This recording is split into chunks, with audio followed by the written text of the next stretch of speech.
I want to thank you. 8:02 now, just into the Wavy newsroom. Take a look at this backup.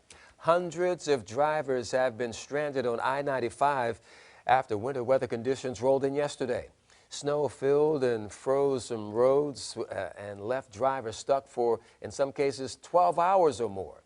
You're looking at a live VDOT camera at mile marker 151 at the southbound exit of south of Mine Road. A Virginia Beach resident named Andy has been stuck on I-95 near Dumfries since 7:30 last night.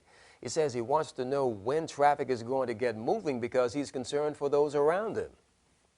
Luckily, I have water in my car and I'm good, and I have food. But my biggest concern is more for other people. Like, hey, if you got they have a dog in their car, if people have kids out here, if people don't have gas in the tank, if you're not prepared, this is not the place. This is not a place where you should be going. It is bad.